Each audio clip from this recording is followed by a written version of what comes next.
পাতেশ্বর রবীন্দ্র স্মৃতি জাদুঘর। এটা এটা একটা কাচারি ঘর ছিল।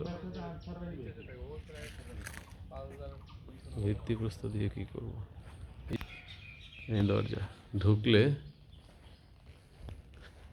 এই এই সিঁড়ি আগের,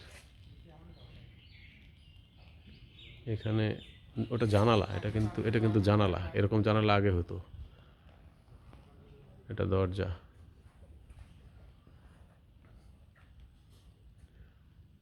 এই মূর্তিটা তো অবশ্যই পরে বানানো, যাই হোক।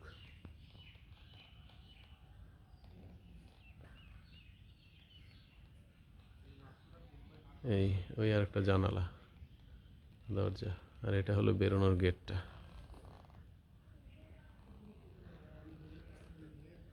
রবীন্দ্রনাথের কাচারি ঘর। এই যে এইখানে ঢোকারি।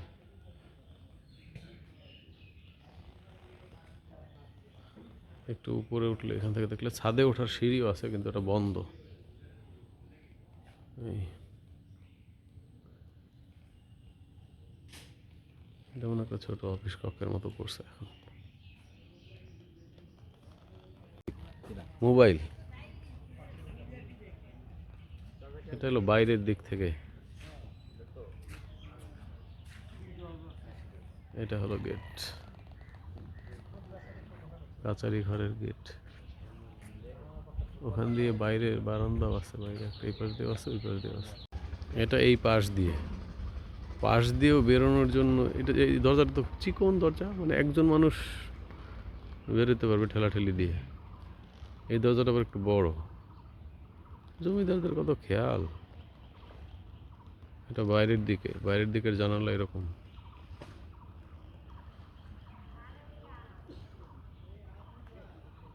এই যে সিঁড়ি ঘরটা,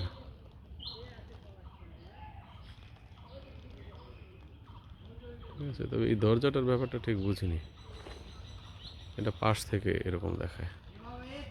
তুকি গাছ আছে এটার বাইরে, একটা মানুষ হাত দিয়ে ধরতে পারবে না জড়িয়ে, এত এত বিশাল হরতকি গাছটা।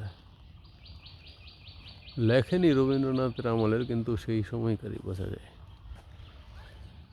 আর কাচারি ঘরের পাশে আবারও সেই একটা গাছ, শিমুল গাছ, বিশাল বিশাল, বোঝা যাচ্ছে না, এটা কিন্তু বিশাল। কাচারি ঘরের পিছন দিকের এদিকে এরকম।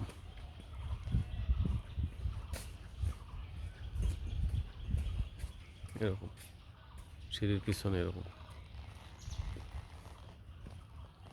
এবং ওইখানে এটার পিছনে এইখানে পুরাতন টিন সহ আরও কিছু স্থাপনা আছে। ওইদিকে পিছনের দিকে যাওয়া নিষেধ, তাই গেলাম না। এখানে একটা পুকুর আছে সামনে, যেখানে বাইক রাখছি সামনে। আর ওই দিকে একটা পুকুর আছে, ওই দিকে হেঁটে গেলে সোজা বরাবর